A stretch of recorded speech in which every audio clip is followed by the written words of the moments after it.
Hi there. I'm glad to welcome you to my channel, World of Stories. I have a lot of interesting life stories that I want to share with you. Enjoy listening. The elderly nurse shook her head reproachfully and placed her hands on her hips. "Where do you think you're going, Mr. Adam? Stop these tantrums. We have plenty to do without you," she said, blocking the narrow hospital corridor with her ample figure and frowning. "You're not going anywhere until Monday. Go back to your ward, Mr. Adam." The pale, tall man despairingly punched the wall with his fist. "Listen. I have a dog there. She's been without food for I don't know how long. When did I get admitted here?" "Day before yesterday," grumbled the nurse. Her face softened slightly, but she still firmly blocked the way. "The doctor will be here on Monday, and then you can discuss the discharge," she said. "Well, can't you understand?" The man raised his voice. "And don't you yell at me here. Stop yelling." Behind the nurse, a woman in a surprisingly bright red medical outfit appeared. "What's going on here, Miss Angelina?" "I could hear you all the way from the resident's office at the other end of the corridor," she said, looking questioningly at the nurse. "Ms. Hillary, Mr. Adam is causing a scene," the nurse replied. "I didn't cause any trouble," the man retorted and wearily rubbed his forehead. "I just really need to go home. I'm telling you again, it's not allowed. Your attending doctor will only be here tomorrow, and you'll have to talk to him then," the nurse said. Ms. Hillary, who had been observing the exchange closely, interrupted the nurse. "Who is his attending doctor?" "Mr. Carter." "Ms. Angelina, Mr. Carter worked his last day on Friday. He's on vacation for 2 weeks. You're on duty, don't worry. I'll handle this myself." The nurse gave Adam an irritated look once more and went about her business, mumbling something under her breath. "Let's go to the examination room," Ms. Hillary suggested. Ms. Hillary smiled and pointed to the door at the end of the corridor. The man obediently followed. While the doctor conducted the examination, tapping his knees, scratching the palms and feet with the sharp end of the reflex hammer, Adam tried to remember what had happened. He left home and... why did he leave in the first place? For the past year and a half, he had been leading a reclusive life. It all started with a loaf of bread. Yes, that's it, a loaf of bread. Adam muttered to himself. He went to the nearest 24-hour store for his usual purchases: sausages, dumplings, instant noodles, mayonnaise, sugar, and coffee. He tried to leave home as rarely as possible, and if he had to, it was during the nighttime to encounter as few people as possible. Adam walked along the dark alley, keeping his head low and not looking around. "Just reach the store, quickly buy everything, and back home to the safety of my loved one's walls," he thought. Suddenly, the night silence was broken by a loud, sorrowful sigh, and he flinched. He stopped and looked around. The alley was still deserted. Adam took a slow step forward. The sigh repeated, and he noticed some movement in the nearest bushes. He should have walked away, but for some reason, he decided to take a look. Who could be sighing so heavily there? Something glittered from the dim thicket. Adam recoiled, but scolding himself for being cowardly, he took out his phone and turned on the flashlight. The beam illuminated something inexplicable, a heap of dirty rags and one shining eye. "Who are you?" Adam asked. The heap sighed heavily again. "All right. Well, wait here, and I'll bring you something to eat. Deal?" The single eye blinked in agreement. The man emerged from the bushes and hurriedly continued on his way. Something about the sighing being intrigued him. He recognized a familiar pain emanating from the inhabitant of the bushes. Nonsense, of course, Adam grumbled to himself. Just some creature. What could it possibly feel? After finishing his usual shopping and stopping by the meat section, he added some chicken fillets to his purchases. As he turned into the same dark alley again, Adam heard the sigh again from afar. I'm coming. The heap was waiting for him in the same spot. The eye glimmered sadly in the light of the flashlight. "I don't know what you are, but here's some chicken. Eat." Adam tore open the packaging of the meat and placed the tray in front of the sighing creature. You wasted your effort. A high-pitched voice came from somewhere above. She won't eat it. She's in sorrow. Adam, startled, jumped and painfully scratched his elbow on a sharp branch. He looked around, and there was a small multi-story building behind the bushes. The lights were off at this late hour, so Adam hadn't paid attention to the nearby structure. In the window, a tidy little old lady sat with her wrinkled hands neatly folded on the windowsill. There was a steaming cup in front of her, a small jar of jam, a handful of candies, and a huge bagel. I'm having a midnight snack, the old lady explained, nodding towards the spread. As for you, go home, don't exhaust yourself. She won't eat your chicken. Adam shifted his gaze back to the heap, which still showed no interest in the offered treats. Who is she, and what's her sorrow? He asked. That's Bulka. Her owner passed away. She's been lying there ever since. Crying one moment, sighing the next. She won't go home, won't let any relatives near, won't eat or drink. I suppose she wants to join her owner. So, my dear, don't bother trying to help. She's made up her mind, the old lady sighed. Adam squatted down and peered into the eye that continued to gaze at him. My owner passed away too, he shared with the heap, for some reason. I also want to follow her soon, but I can't do it like you. I eat, drink, exist. If you can call it that. The eye blinked understandingly. You see, Bulka, get yourself together. Come with me. It'll be easier if we're together, huh? The old lady watched Adam's monologue with interest, sipping her tea. The neighborhood was quiet, sleepy, and seeing something interesting like this was a rare occurrence. Tomorrow, I'll tell Vivian about this. She'll be upset she went to bed early and missed everything. In the meantime, Adam stood up and made an inviting gesture with his hand. Shall we go? The heap slowly stood up and emerged from the bushes. Adam whistled. Wow. You're not small at all. Well, it's fine. You're a dog, right? Let's go, follow me.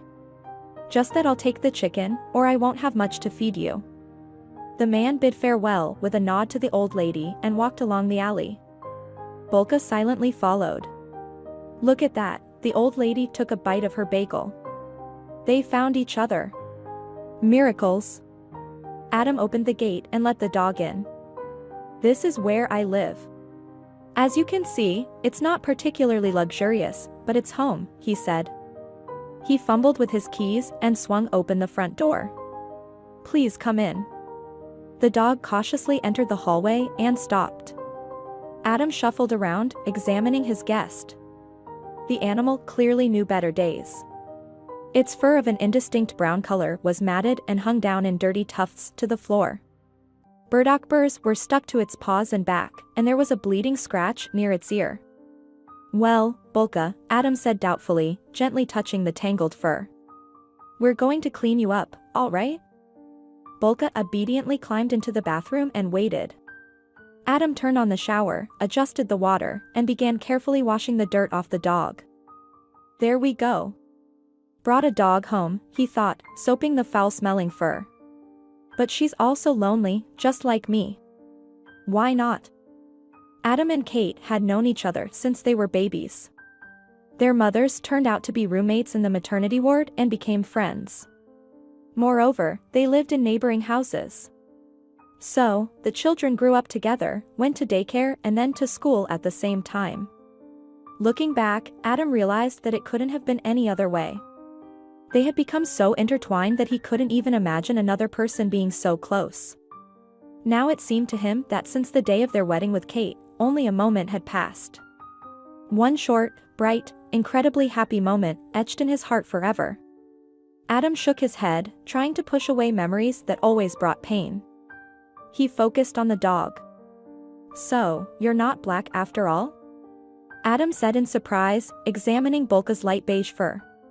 Just very dirty, huh? How long did you spend in those bushes? You probably ate something on the sly. Bulka barked shortly and shook herself vexavenously. Adam got soaked to the bone. "Well, you're clever. At least we won't have to dry you off," he approved. "Let's go have dinner now."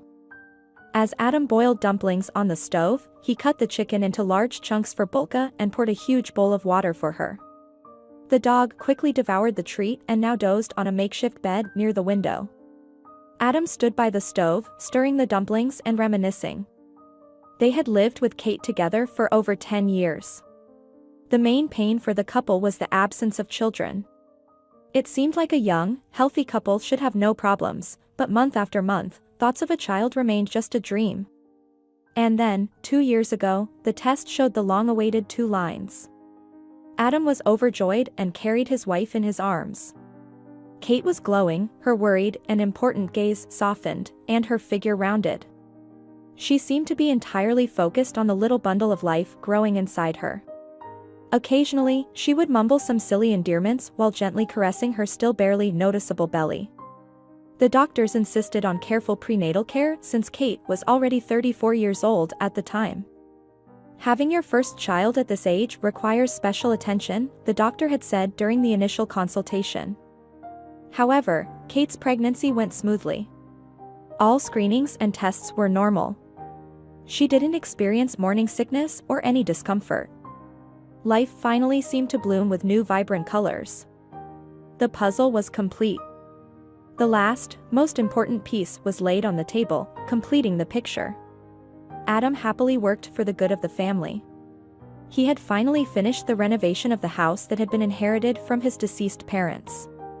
At work, he had a good reputation and was predicted to be promoted to senior investigator. There were legends about the cases he had solved. Kate worked in her studio for the last month and a half before taking maternity leave, as she felt great.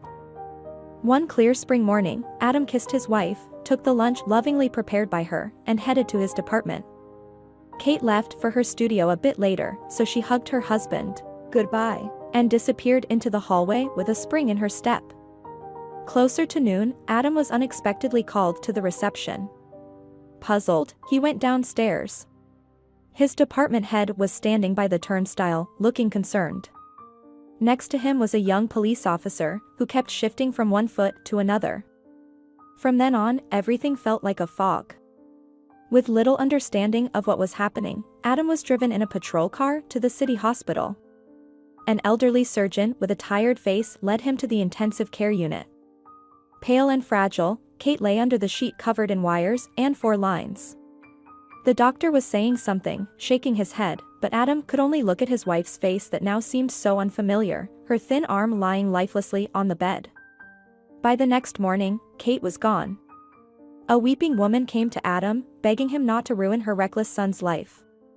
Adam stared blankly at this lady, who seemed not to grasp what her son had done, driving drunk and taking everything from him. He didn't attend the trial, didn't participate in the investigation, he simply stopped caring. After burying his wife along with their unborn child, Adam completely closed himself off. He didn't go to work, eat, or bathe. He couldn't even drink, the thought of alcohol disgusted him. It was because of that poisonous liquid that he lost his Kate. The department head, initially understanding about the employee's tragedy, came to Adam's home 2 months later and demanded that he pull himself together. Adam's boss continued to urge him to pull himself together, but he remained indifferent. He was eventually dismissed from work, but it didn't seem to bother him. He collected his documents from the HR department and walked away without responding to his former colleagues' questions. On his way home, passing over a stone bridge above a turbulent river, he stopped and contemplated. He felt the urge to take a decisive step, to end his stagnant and meaningless existence. In the last crystal splashes, he saw an image of Kate. His late wife, holding a baby to her chest, looked at Adam with reproach, shaking her head. Wrinkling in pain, Adam stepped back from the bridge railing and quickly walked away. Apparently, his time hadn't come yet. But life didn't get any easier. A painful, icy shard remained in his chest, suffocating him. Adam tried to make ends meet. Unemployed, he took up odd jobs around the neighborhood. People knew he could do almost anything: fix fences, clear clogged pipes, install washing machines, and repair malfunctioning appliances. He had enough to get by since his needs were minimal, and he had no vices. The days dragged on, similar to each other like drops of rain. Adam regularly visited the cemetery, spent a long time talking to Kate, caressing the cold marble of her faceless monument. A year went by unnoticed, followed by another, yet the pain didn't leave him. Somehow, the sad, dirty dog stirred something inside him. It felt like there might be something else worth waking up for in the mornings. Adam placed the dumplings on a plate, drizzled cheap ketchup over them, and sat down at the table. He longed for a proper meal, a beetroot soup with dumplings, expertly made by Kate, or a chicken cutlet with mashed potatoes and a salty cucumber. Suddenly, Adam became alert. "Listen, Bulka," he said. The dog pricked up her ears and opened one eye. "Let's have a feast together, huh? Tomorrow. I'll go buy vegetables, fresh meat, fruits. We'll cook something special. How do you feel about that?" The dog sniffed the air and closed her eye again.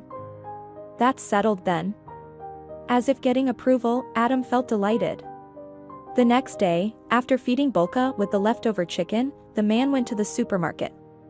Changing his usual schedule, he didn't wait for dusk. Squinting from the bright sun, Adam walked down the street with enthusiasm. When he reached the green light of the traffic light, he began to cross the road. He couldn't understand what happened next. First, he bent over from a piercing pain, then he heard screeching brakes, felt an impact, and lost consciousness. Now, sitting in the observation room, he pondered. Apparently, he was hit by a car. But why did he feel the pain even before the collision occurred? "You are very lucky." A doctor's voice sounded in the meantime. "It seems you felt unwell right at the intersection. You jumped from your pedestrian crossing to the adjacent one where the traffic light was red. One of the cars almost hit you, but managed to brake in time. The driver brought you here." "So, what happened to me?" Adam was surprised. "Acute cholecystitis attack," Ms. Hillary shook her head. "You are a young man. How could you neglect your health so much?" "Huh? Do you only eat fast food? You underwent surgery. Just a little more, and your gallbladder would have ruptured, which could lead to peritonitis. Generally, after such an operation, we keep patients in the hospital for 1 to 2 days, but since you also suffered a mild concussion from the fall, we'd like to keep you a little longer." Adam looked in astonishment at the bandage covering his abdomen. How did he not notice it before? "Listen, but I feel perfectly fine," he began. "Don't make things up." The doctor interrupted angrily. "You walk, holding onto the wall. It's obvious you're still very weak." "Dear Ms. Hillary," Adam pleaded. "You see, I've picked up a stray dog, and she's been home alone all this time. I must absolutely get discharged." "I'm sorry, but that's impossible," the doctor cut him off. "Tomorrow we'll examine you again and decide.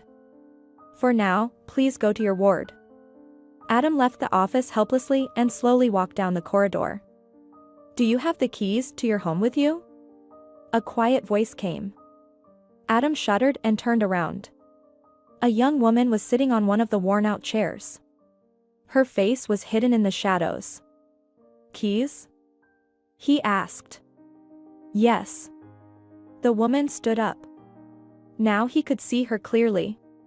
Tall, almost at eye level with him, with an open, makeup-free face, big dark eyes with heavy eyelids, thick eyebrows rising towards her temples. Chestnut slightly wavy hair tucked behind one ear. Adam looked and couldn't take his eyes off this unfamiliar but so attractive face. "I probably have the keys," he mumbled. "But why do you need them?" "I'll go and feed your dog," the stranger replied simply. "I overheard your conversation with the doctor." Under some sort of hypnotic trance, Adam made his way to the ward, found his belongings in the bedside table, and found the keys there. "Here," he handed the keys to the mysterious woman. She took the bunch silently and stared at him.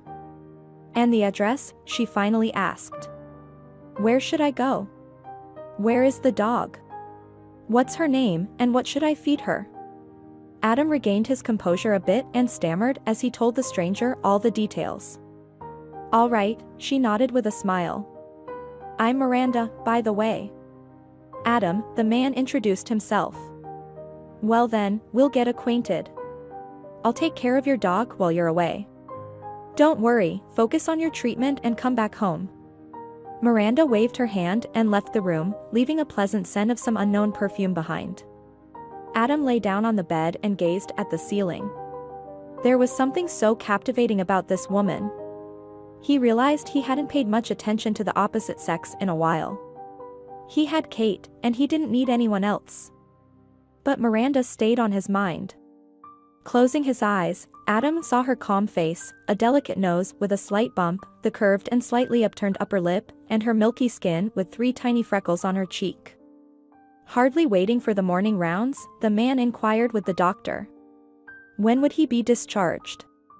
Instead of strict Miss Hillary, a young and cheerful doctor with a goatee was on duty. After examining Adam, he thought for a moment but ultimately gave his verdict. You need to stay one more night and prepare for discharge tomorrow. And remember, you have a strict diet from now on, the doctor advised Adam. After spending another sleepless night in the hospital, Adam was signing documents at the nursing station the next morning. With the formalities completed, he almost skipped out of the gray building and quickly headed home. Carefully opening the gate, Adam approached the porch and listened. Soft singing could be heard from behind the door. Anyone home? He cheerfully asked, stepping into the hallway. Miranda peeked out from the kitchen and smiled.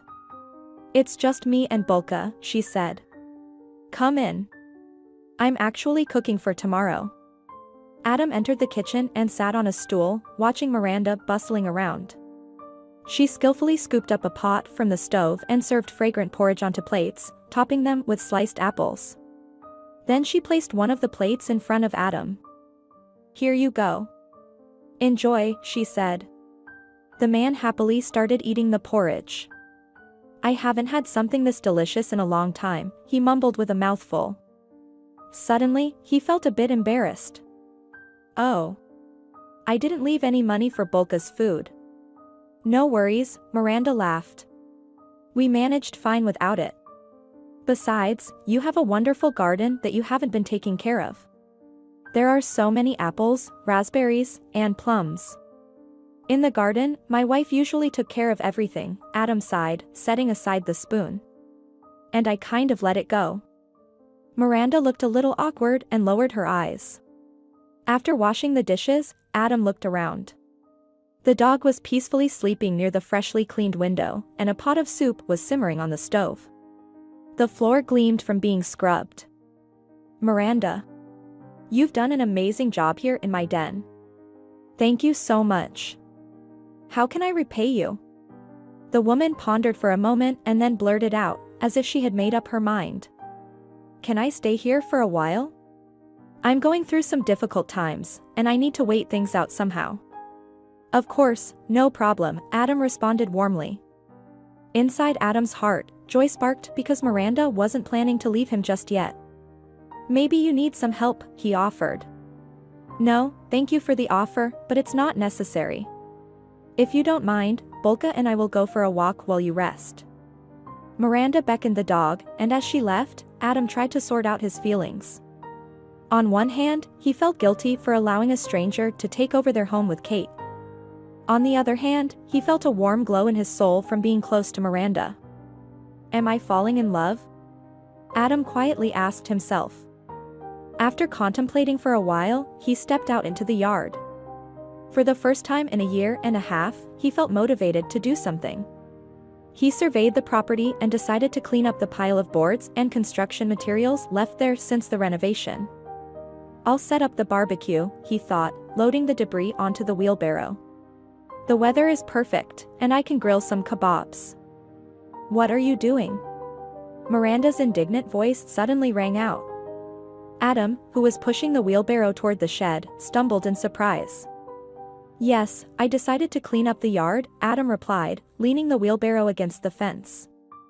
After the surgery, you absolutely must not strain yourself or lift heavy objects. Drop it immediately. The dog sitting at the woman's feet barked in agreement. Nothing will happen, Adam said, still a little flustered, pushing the wheelbarrow towards the shed. I'll be fine. I can carry some concrete blocks once I recover.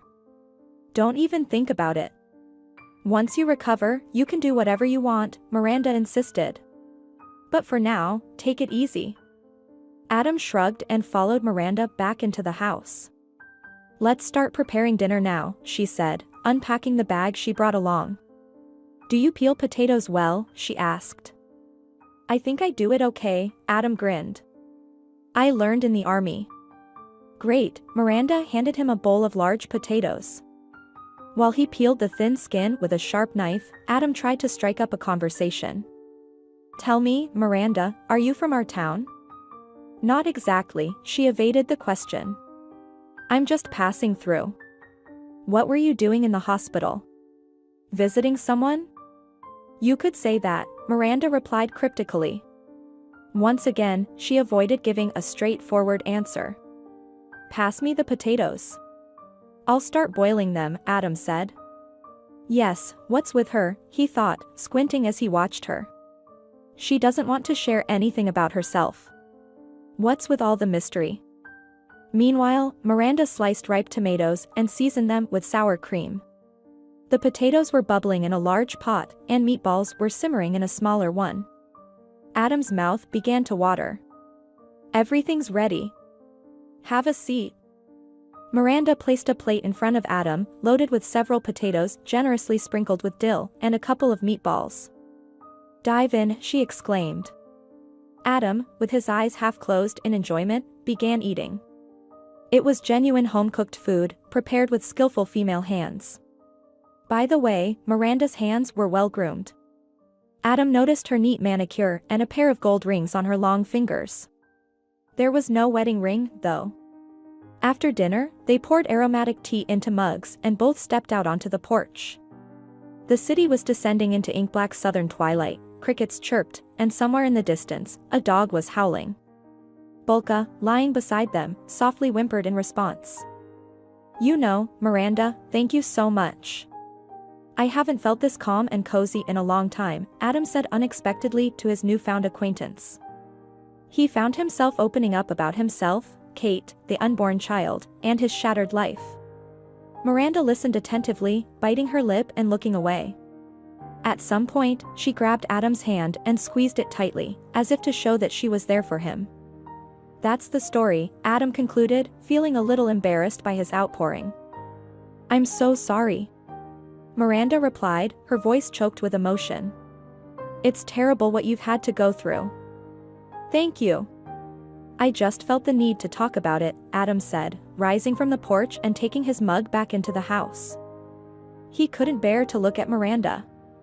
He had just poured his heart out to her, but she remained a mystery, sealed behind 7 seals. Adam stopped by the sink, and Miranda came up from behind, placing her hand on his shoulder. Don't be mad at me. I have my reasons for staying silent, she said quickly before walking away.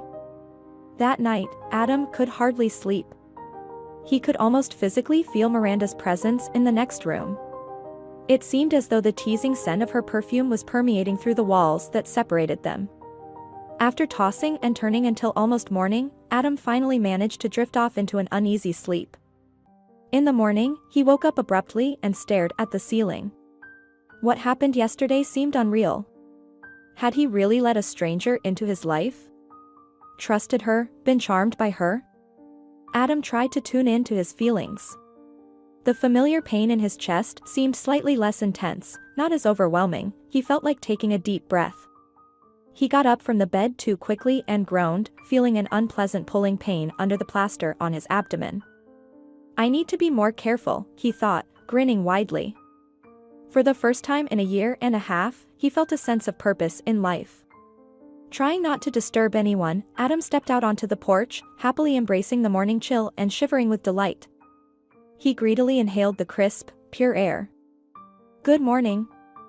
Miranda was already sitting in a garden chair, petting Bulka behind the ear. How did you sleep? She asked. Adam felt a little embarrassed. She looked fresh as a May rose, and he hadn't shaved or washed, and his hair was unkempt. After a quick greeting to the new neighbor, he retreated to the bathroom. He returned 15 minutes later, smelling of aftershave, and settled into the adjacent chair. "Well, Miranda. How are you feeling this fine morning?" After chatting for a while, they moved to the kitchen. Together, they prepared breakfast and started discussing an old movie. Adam felt comfortable, relaxed, and genuinely interested in Miranda's company. He couldn't help but compare her to Kate. His late wife was what one might call charming and attractive. She emphasized her features, using makeup, and dressed to show off her feminine figure. Kate loved to dye her hair in a light shade and had a preference for elaborate hairstyles. Adam always thought she resembled Marilyn Monroe, alluring, seductive, and vibrant. On the other hand, Miranda seemed to pay no attention to her appearance. No makeup, no fancy outfits, no high heels. She was tall and elegant, wearing simple, straight-cut clothes. Her long hair was sometimes held back with a plain hairpin, and at other times, it flowed down her back.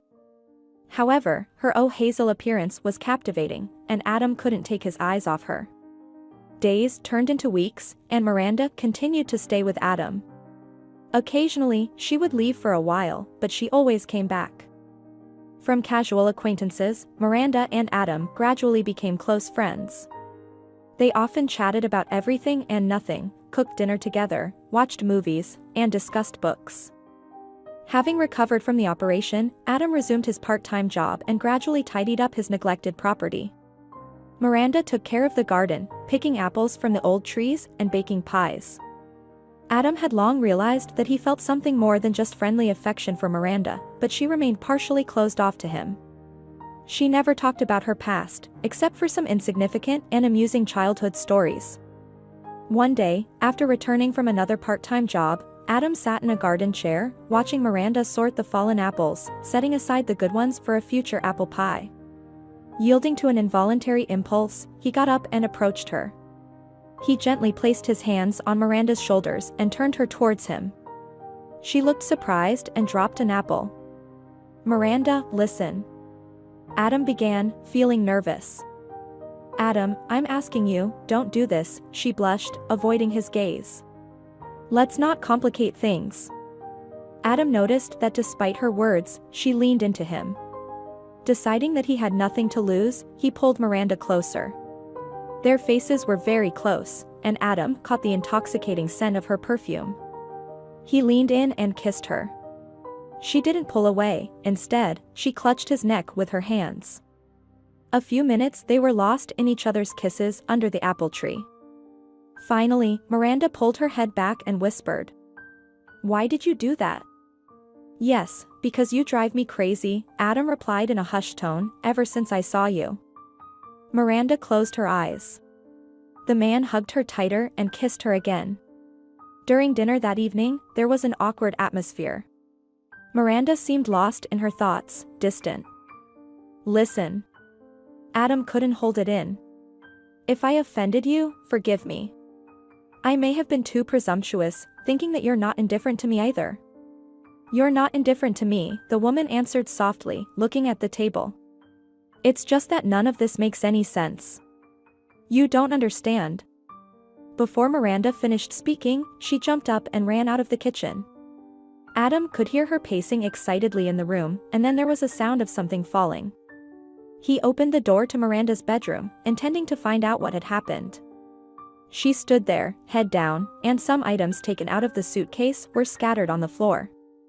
Adam noticed an open passport on the ground. The former investigators' gaze mechanically fixed on the surname, Krasovskia. And Miranda was already gathering her things. "Sorry for the noise," she said, stuffing the suitcase. "I was looking for something." Adam shrugged and returned to the kitchen.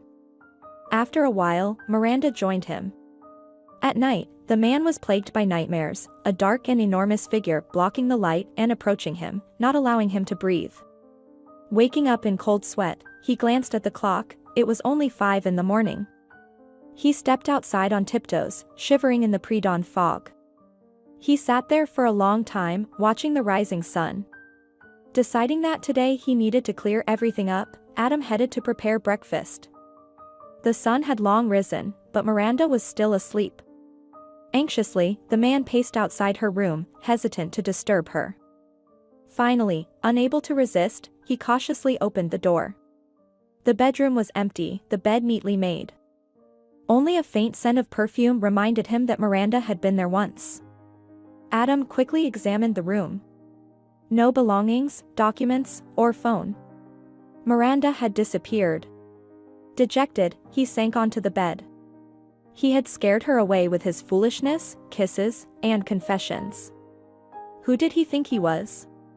Just a simple former investigator, a widower, and unemployed fool.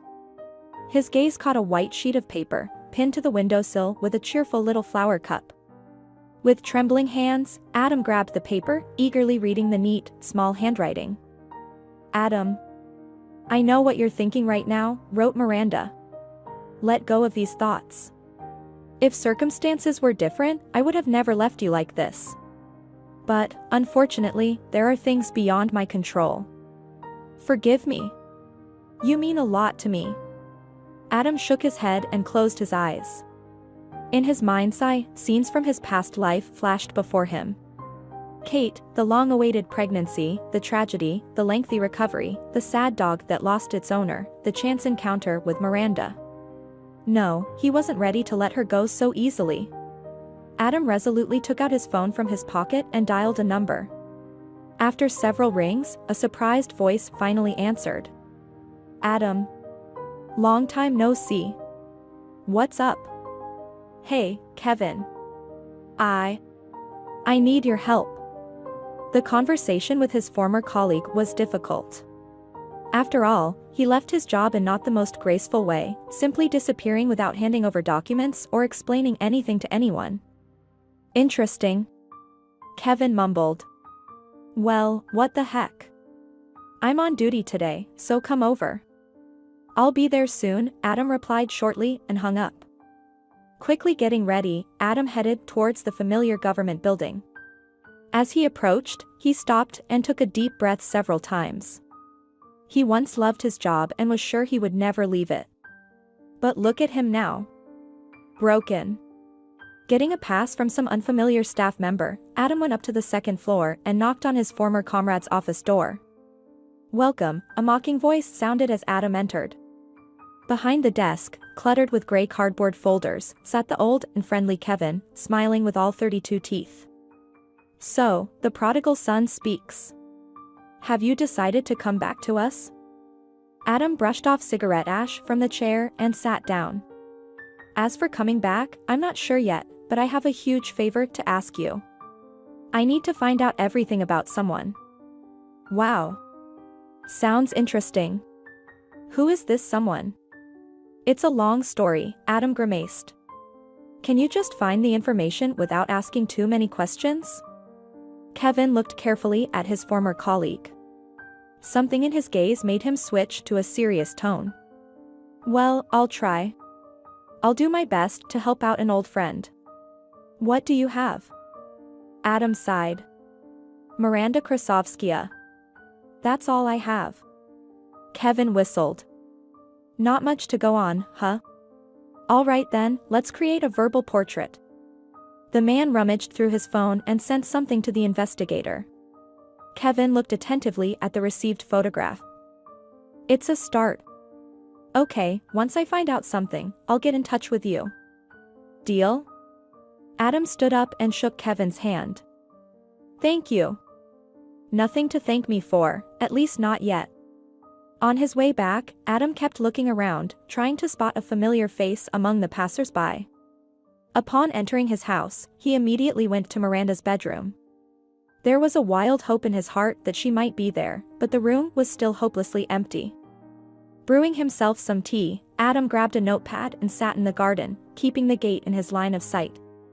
He methodically started jotting down all the meager facts he could gather from his conversations with Miranda. The random details she provided weren't particularly informative. Adam wrote down her last name, first name, and patronymic. Considering she mentioned being born in winter and having a sister, he figured that would be enough. Miranda always evaded talking about her past. He sent a short message with this information to Kevin and began the agonizing wait. Towards the evening, the sound of a motor broke the silence. An old foreign car pulled up to the house, and Kevin stepped out, walking towards the gate. "Hey," he called out. "Is anyone home?" Adam wearily waved his hand from his chair. He had spent the whole day, his mind filled with troubling thoughts. "Come in," he said.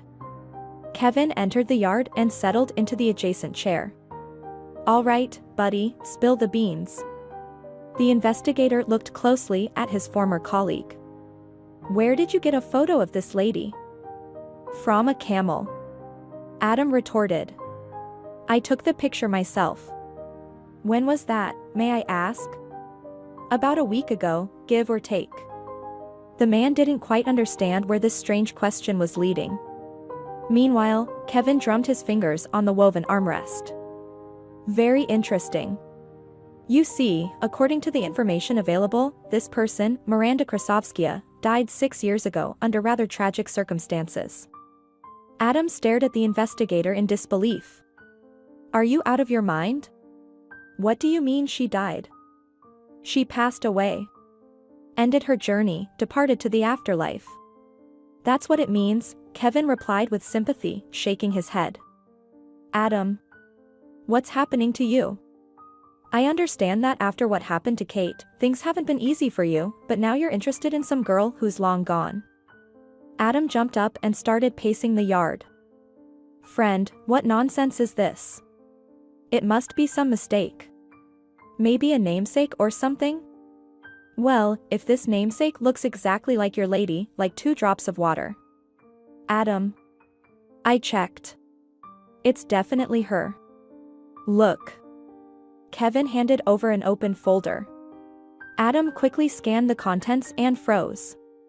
There was a photograph in the dossier, and it was undeniably Miranda. Well, perhaps a bit younger. Right. According to the document, she was 28 years old at the time of her death. "This is madness," whispered Adam. "Look again at the photos I sent you. See? That's my yard. Here's the tree I photographed her next to." Kevin studied the picture once again, scanning the indicated spot with his eyes. "Well, the place does look similar, indeed. It seems you took that picture no less than 6 years ago." "Just last week," exclaimed Adam. "Check the file's details." "Well, my friend, I gathered the information you requested. It's a murky case. If you don't believe me, take a look. There are family details in there. Maybe you can find something out through them." Kevin stood up and shook hands with his former colleague. "But seriously, I advise you to pull yourself together.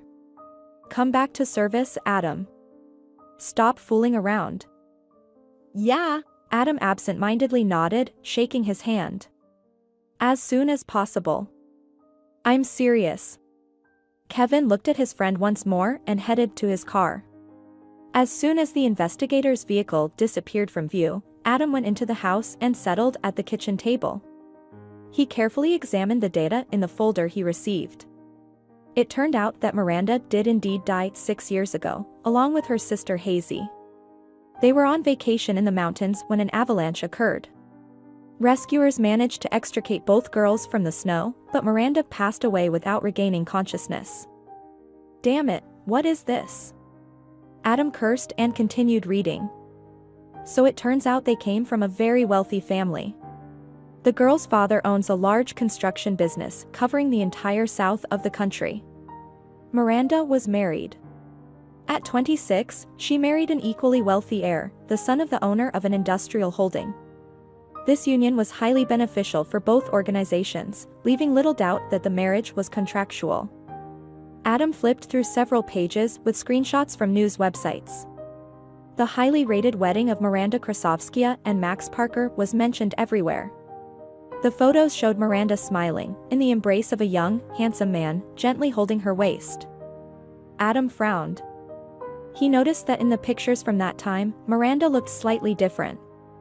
She seemed to have used cosmetics, and her hair was darker. Something else had changed imperceptibly. Adam took out his phone and started comparing the recent photo with the wedding picture. Her nose, he exclaimed after a few minutes of scrutiny. In the recent photograph, there was a distinct little bump on the bridge of her nose. However, it was clearly not present in the old images. What does this mean? Adam scratched his head. Is it not her? Or did she come to me from the other side as a ghost? What nonsense is going through my head? How can it be a ghost? Just yesterday, I was holding her in my arms, feeling the warmth of her body and the beating of her heart. This is all so confusing. Clearly, there were more questions than answers. Deciding that the morning is wiser than the evening, Adam fed his dog and went to bed. He woke up to the sensation of something warm on his face. Opening his eyes, he immediately squinted. It was Bulka, licking his cheeks and whining. What happened? Adam asked groggily, pushing the slobbering muzzle away from his face. Do you want to go out? Bulka wagged her tail and shook her head. All right. What is it then? Adam followed the dog, which pushed her big head against Miranda's room's door. She then ran to the dresser against the far wall and started scraping the floor with her paws. I don't understand. Bulka, what do you want? Do you miss Miranda? Me too, but what can we do now? Adam carefully inspected the gap between the wall and the dresser, then pondered for a moment. Fetching his phone, he used the flashlight. Just as he suspected, something had fallen into the empty space. Pushing the heavy furniture aside, Adam retrieved a small purse with a zipper. Interesting, he muttered as he opened the discovery. Inside, he found an almost empty notepad, a couple of photographs, and a gold bracelet with an engraving. The first photo depicted a couple, a beautiful girl strikingly similar to Miranda, in an embrace with a young man. Both of them were laughing, and the young man was shielding the upper part of his face with his hand, as if trying to protect himself from the sun. There was something familiar in his appearance to Adam, but he couldn't fully recognize him. Deciding to leave this thought for later, he looked at the next photo. This one seemed to be a family on vacation. An imposing man with gray hair and a thick beard. An elegant lady in a cocktail dress and two girls, one of whom was clearly Miranda, and the other was the same girl from the previous photo. Adam flipped the card. On the back, there was a handwritten note, Malibu. And a date. About 8 years ago, Adam told Bulka for some reason. Probably her parents and sister. The notepad was almost empty. Several pages had been torn out, but one of the remaining ones was filled with the same phrase, written over and over again. I changed my mind. Stop looking for me. The handwriting varied slightly on each line, but the message remained the same. Adam shook his head, wondering if the message was meant for him. It was unlikely that Miranda intentionally left this purse here. So, who was it for? He examined the bracelet, a costly trinket with a scattering of blue transparent stones, seemingly sapphires. Engraved on the inside was the inscription, Only Us, and the letter M. All of this is very puzzling, murmured Adam. He longed to see Miranda again, but alongside that desire, his detective instincts were kicking in. He had once seen his calling in the role of an investigator. You know, Bulka? You can laugh at me, of course, Adam playfully wagged his finger at the dog. But mark my words. I will figure everything out and find Miranda.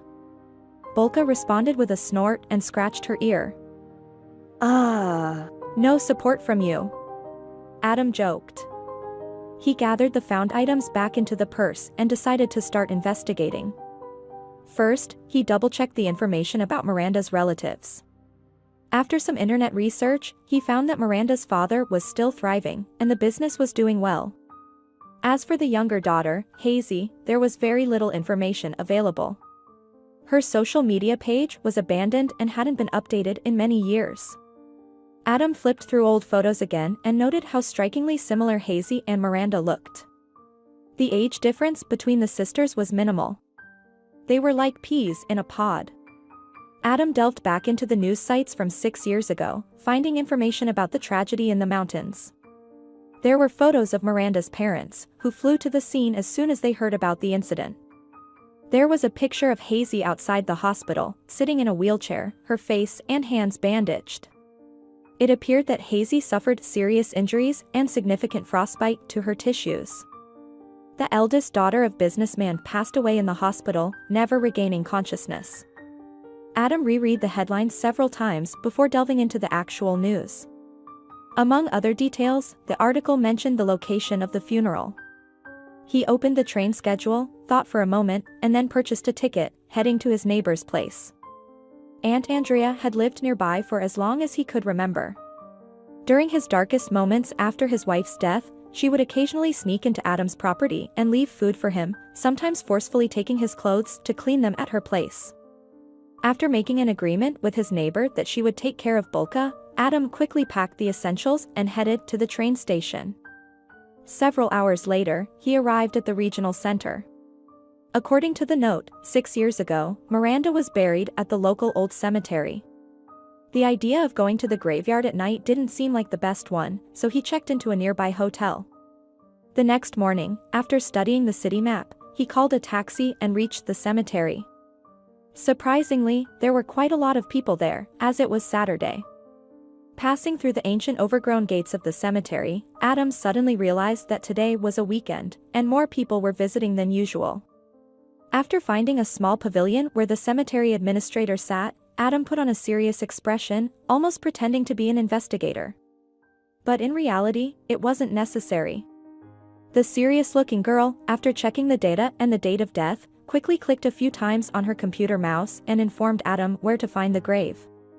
He walked quite a distance along dark and shady paths before finally finding what he was looking for. Here, apparently, was the Krasovsky family plot. Ancient graves of ancestors were neighboring an elegant sculpture of a weeping angel, with the inscription, Krasovskia Miranda, beneath it. Adam stood by the sign, unsure of what to do next. Why did I even come here, he thought, brushing off a fallen leaf from the angel's marble shoulder. What does this achieve for me? Hello, a soft voice sounded behind him. Adam jumped in surprise. Did you know Miranda? The woman who approached the grave was tall and placed a bouquet of fresh irises at the foot of the statue. Adam recognized her as Miranda's mother. She hadn't changed much since the old photo he found in the purse. Her beauty had faded slightly with age, but she was still an impressive lady. She glanced over her shoulder. Alex. I'm already here. Adam turned around to see Miranda's father, carrying a bucket and a large bag, making his way down the path, catching his breath. I believe that we should take care of our relatives' graves ourselves, the lady explained to Adam, although he hadn't asked anything. And Alex here got used to not carrying heavy things on his own, right, dear? Right, grumbled the man, unloading his burden. I'm sorry, I got distracted. So, you're Miranda's friend, the woman asked again persistently. Adam quickly went through the information he knew in his head and replied. Yes, we met Miranda a long time ago at a museum, during an exhibition of Chagall. We stayed in touch, but then a tragedy happened, and... You are probably Miranda's parents? That's correct. My name is Ms. Samantha, and this is Miranda's father, Mr. Alex, she introduced herself and her husband. Yes, our daughter adored Chagall. She defended her dissertation on Chagall's works. Did you know that? Adam mentally congratulated himself on reading the brief information about Miranda's education. Yes, I did, he nodded. My name is Adam. It's nice to meet you, although under such sad circumstances. Ms. Samantha nodded, her lips forming a thin line. Miranda's father shook Adam's hand. Well, now we have some connection established. The main thing is to act carefully. And how is Hazy doing?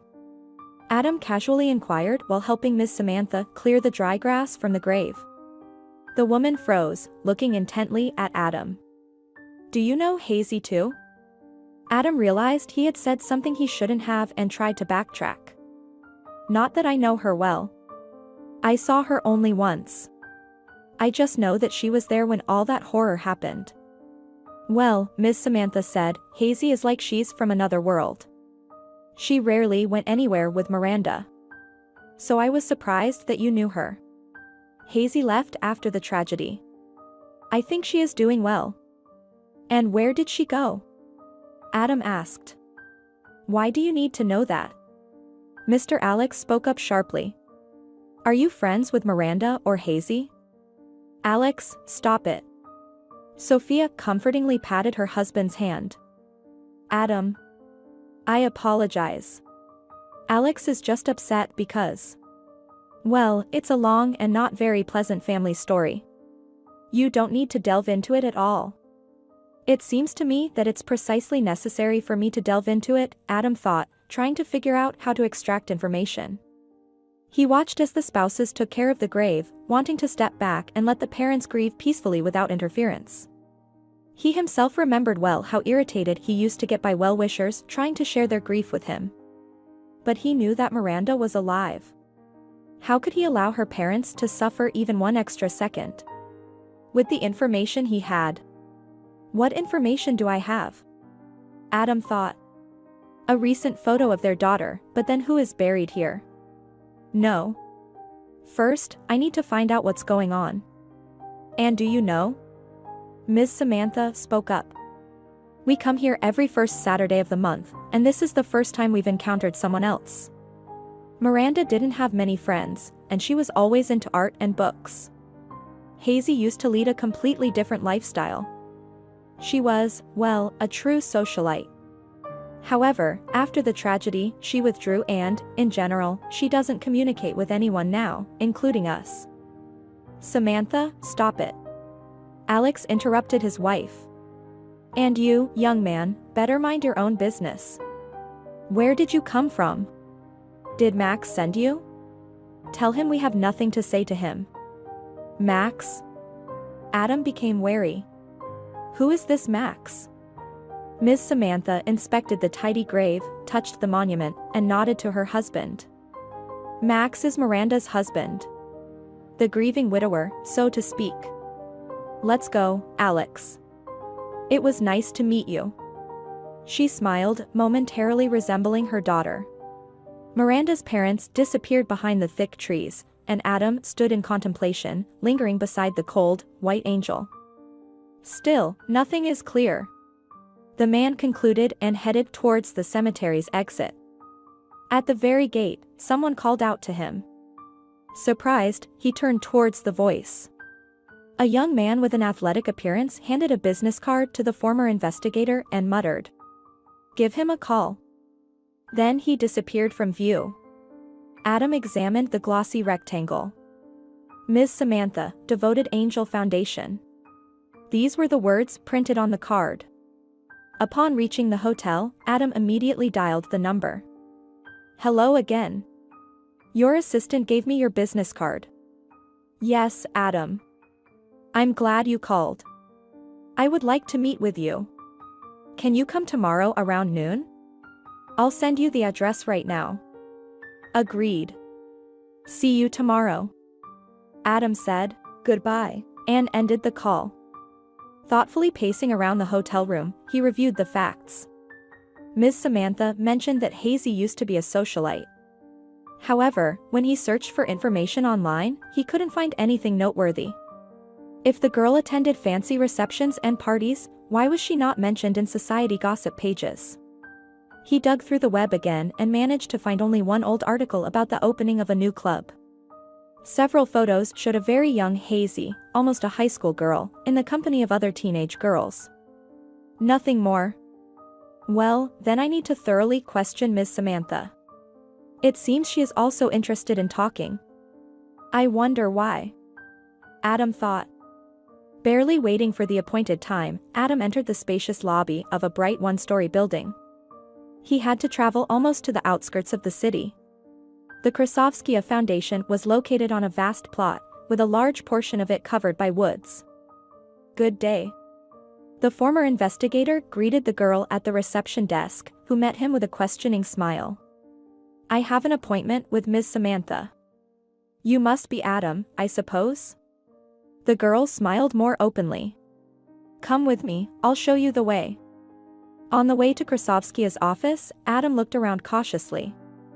What kind of place is this?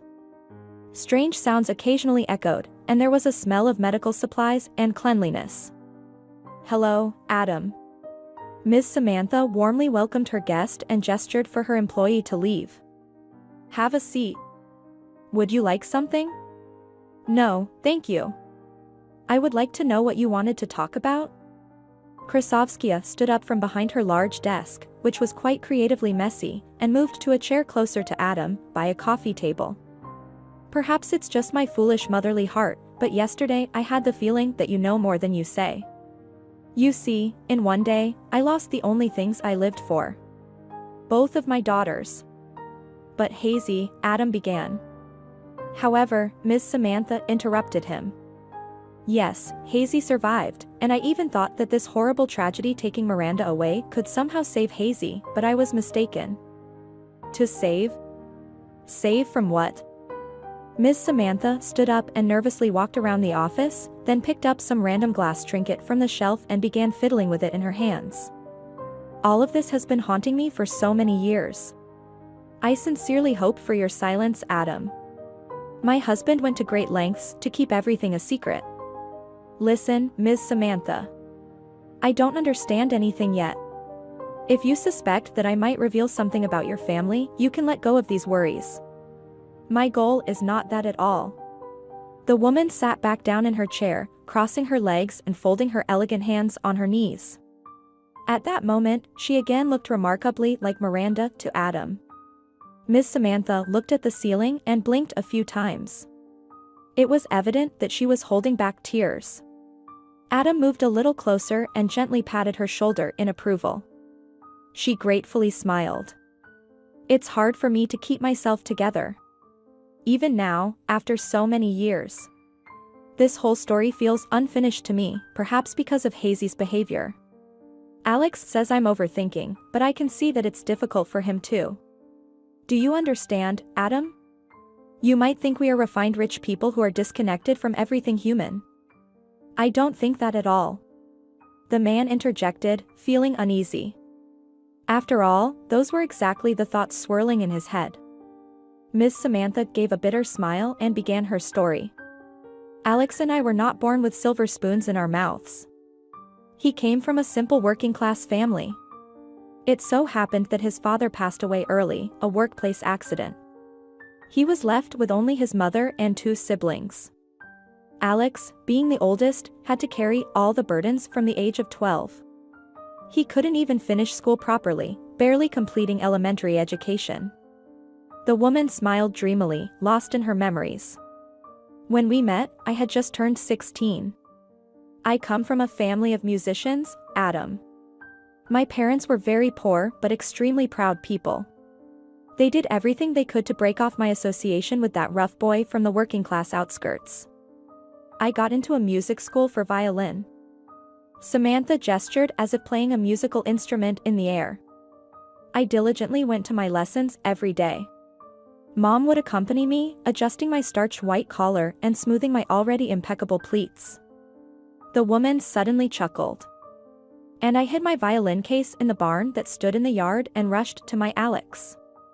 I had to wait until I reached the age of majority, and then I could finally leave my parents' guardianship." Samantha closed her eyes, reminiscing about the youthful enthusiasm that always shone from that young Alex, how uncompromisingly confident he was in his success. It was precisely for this reason that she forever fell in love with the unremarkable boy with the infectious laughter. "When I turned 18, I told my parents that I was getting married. Of course, they were vehemently against it. They said I was bringing shame upon the family. They warned me that if I dared to go against their will, I would be considered a person without a family."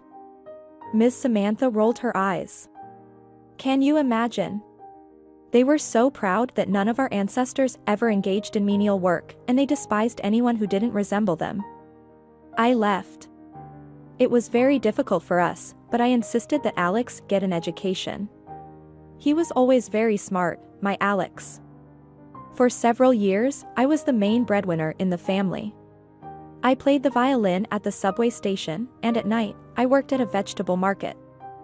Adam looked surprised at the well-manicured hands of his interlocutor. "At a vegetable market?" Miss Samantha laughed, seeing his reaction. Yes, at a vegetable market. Why am I telling you all this? We didn't become successful immediately. Behind this glossy picture, there's years of relentless hard work. Alex finished his education and seized every opportunity like a hunting dog. But that's clear enough. I gave birth to our daughters one after another. After Hazy, the doctors declared that I wouldn't have any more children. Don't get me wrong, Alex loves, or loved, them very much. In any case, he was happy with our girls, but I think deep down, he was hoping I would give him a son. A successor to the family business. But why couldn't one of your daughters, or both, become the successors? Asked Adam. Ms. Samantha smiled understandingly. Of course, Alex hoped that the girls would want to continue the family business. Well, Miranda immediately showed herself as a creative child. By that time, I had already reconciled with my parents. They finally accepted my choice and my conditions. They even had quite good relations with Alex, and they simply adored Miranda. After all, she followed in their footsteps.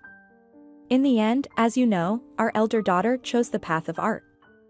She painted pictures and defended her dissertation in art management. Not the most profitable profession, but when you come from an affluent family, you can afford to pursue what you love. And Hazy? Adam inquired. Hazy?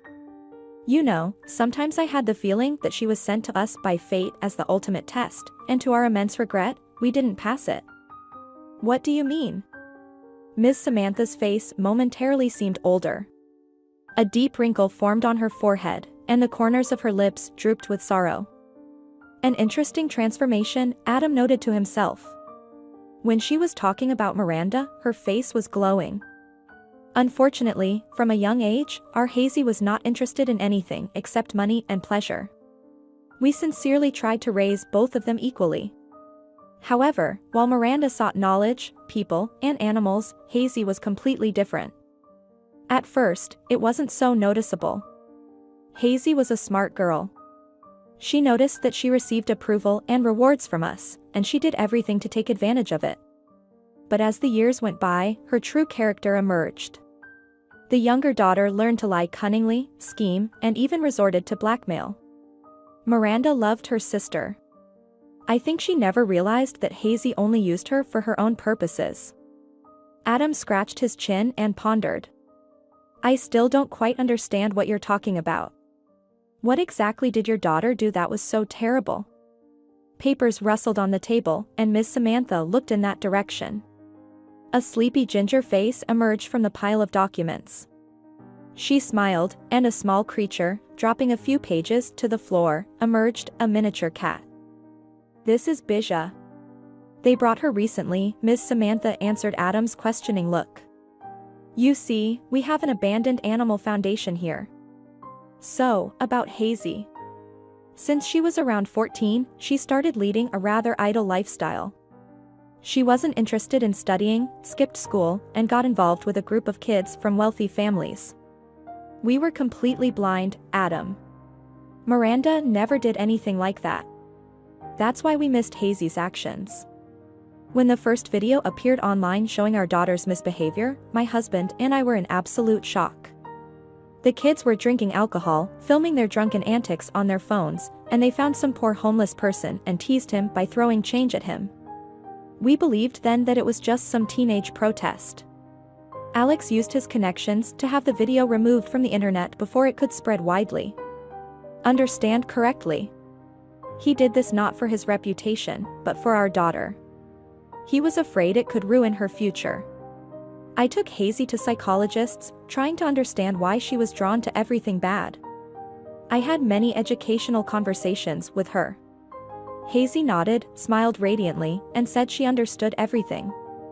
But over time, it all repeated, worsening significantly. Miss Samantha rested her chin on her hand. The cat climbed onto her lap and curled up in a ball. Absently stroking the ginger fur, she continued. Something more serious than alcohol got involved. Hazy kept getting into trouble. We had to pull her out, seek treatment, and spend huge amounts of money to remove the latest videos and photos. This was all before Hazy turned 18. In the end, Alex made a decision that I had to support. After another rehabilitation, Hazy was sent to a closed college abroad. The rules there were very strict, so for a while, we felt relieved. Ms. Samantha shuddered, recalling how her younger daughter cried, begging not to send her to college. She promised to change, but all possible ways to save Hazy from herself had been tried before. And then happened what still torments me and why I called you here today, Adam. While Hazy was away, Miranda finished her studies and immersed herself in art. At that time, Alex was exploring new directions with his latest business partner, Kerr, who suggested introducing Miranda to his son. I was always against arranged marriages. I reminded Alex how our family came together. My husband reassured me, saying that if Max didn't suit Miranda, he would never insist on continuing the relationship. I saw how Alex was excited about the idea of merging the two successful businesses and having that successor in the form of a son-in-law. With a heavy heart, I agreed to the introduction. Unexpectedly, Max immediately captured Miranda's heart. My eldest daughter, who had never had any serious relationships before, except for insignificant dates, suddenly fell in love with Max. I saw how she was flying on the wings of love. As for the son of Parker, I didn't like him at all, not at all. I felt something insincere in that polished young man. It seemed like everything he said and did was aimed at charming Miranda. But Miranda didn't notice that. He seemed perfect to her, and pretty soon, Max proposed, and Miranda gladly accepted. A luxurious wedding, a honeymoon on a cruise through the Caribbean islands. A brand new apartment that Alex bought as a gift for Miranda. Right around the time of the wedding, Hazy returned from college. She had changed, became quieter, and more reserved. She was bouncing around Miranda, happy for her sister's happiness, and I hoped that these changes were real. Alex found a small position for Hazy in his company, hoping that if the younger daughter had finally grown up, she would quickly advance in her career. She did work, but she didn't show much enthusiasm. Every time I met with Hazy, it seemed like she was waiting for something. Living half-heartedly, as if something had to change. And a year and a half later, Ms. Samantha looked Adam straight in the eyes. You know what happened. My girls went on vacation together. Max couldn't accompany them, he promised to join a little later. Late in the evening, Alex and I received a call. They said there was an avalanche at the resort where our children were staying. There were casualties. The rescue teams were working. The girls were rescued from under the avalanche. Both were in terrible condition. Their hands, legs, and faces were frostbitten. It was painful to see. Especially when you realize they are your children. They were taken to intensive care, and the next night, they informed us that Hazy had regained consciousness, but Miranda was gone. Adam watched Ms. Samantha with sympathy, and each word pierced his heart with pain. He, more than anyone else, understood what it was like to lose loved ones. Well, here's what seemed wrong and strange to me, Adam. When Max rushed to the hospital, the first thing he asked was about Hazy. Alex, devastated by grief, responded sharply that he should be worried about his wife. And Max muttered, "I'll worry," and left. On the same night, our elder daughter passed away. We buried Miranda in a closed casket. Max stood there with a stone-cold face, not shedding a single tear. And Hazy. Hazy refused to communicate with us. At first, she couldn't speak due to her injuries, her face was wrapped in bandages, but even when she recovered, nothing changed. One day, she refused to receive visitors at the hospital, and then she disappeared, leaving me a message. She said she had reconsidered everything. That it hurt to stay where she was. That she didn't want us to look for her. Of course, we searched for her. Every time we found some trace, she disappeared again. Over 6 years, Alex and I almost resigned ourselves to her absence, but... And 6 months after Miranda's death, an angry Max stormed into Alex's office. It turned out he was going to inherit after his deceased wife, and something didn't suit him. And what exactly? Adam asked. Ms. Samantha smiled bitterly. The thing is, quite some time ago, Alex informed the daughters that he intended to give them 25% of the company's shares. Max received 1% as a wedding gift. So, he could be considered a full-fledged member of the board but with little voting power. Alex himself would retain 49% of the shares, and even if one of the daughters sold her shares, he would still be the majority shareholder with the controlling vote. Is this something from the world of business and the wealthy, muttered Adam. It's simple arithmetic, Adam. So, Miranda, being someone far from her father's business, constantly sabotaged the transfer of shares, fearing that with ownership comes dull responsibilities. In the end, Alex promised her that no additional conditions would come with the shares, and she agreed to accept them. Shortly before that fateful trip, Alex invited her to his office to finalize the deal. Miranda arrived very upset, her eyes were wet. The deal never happened because she ran away from the office, promising her father she would settle everything after the trip. So, Miranda never managed to take ownership of the shares. And I understand that Max was really counting on them, right? Exactly. After that, we had to pay a considerable sum to buy back that unfortunate 1% he had. He behaved simply abominably, and his confidence in getting the Miranda's share, as well as Hazy's strange behavior, still weighs on me as if there's a missing piece, a puzzle that doesn't come together. You know? It always feels like I'm overlooking something. Adam jumped up from his chair. The Heard story shed light on much but not completely. He desperately needed to find Miranda, and for that, he would have to take a risk and possibly give false hope to this otherwise pleasant woman. He decisively took out his phone from his pocket and quickly found recent photos of Miranda. Please, take a look. Ms. Samantha, do you recognize the person in this photo? With his heart pounding, he handed the phone to Krasovskia. She stared at the picture for a long time, then looked up at Adam with eyes widened in horror. It's definitely Miranda. She's older than 6 years ago, and her features have changed slightly, but that's my daughter. I always recognize her. Where did you get this photo? Adam, trying not to miss any details, quickly recounted the story of his acquaintance with Miranda. And now I'm trying to find her, he finished his story, observing Ms. Samantha's reaction. Very well. What did they tell you at the hospital? Krasovskia inquired. Adam was taken aback. He expected anything but this question. Which hospital? Ms. Samantha looked at him in a way that made him feel like a failed student. Who are you talking about? Were you working as an investigator? You met Miranda at the hospital. So, did you try to find out what she was doing there? Visiting a doctor, working, visiting someone? In Adam's ears, there was a rushing sound, and his cheeks flushed. How could I be such an idiot?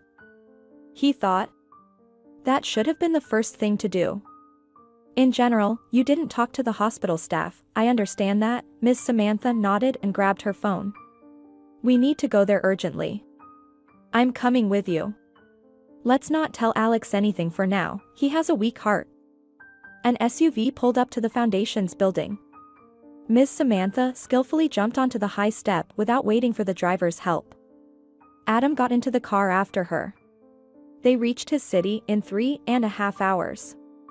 On the way, Ms. Samantha happily talked about Miranda. I know why she volunteered to help you with the dog, she said with a smile. I've had this foundation for abandoned animals for a long time. I started by bringing all the poor and needy animals home. I treated them, fed them, and found them new homes. In the end, Alex couldn't stand it and allocated funds for my own shelter. Miranda always participated, she's loved animals since childhood.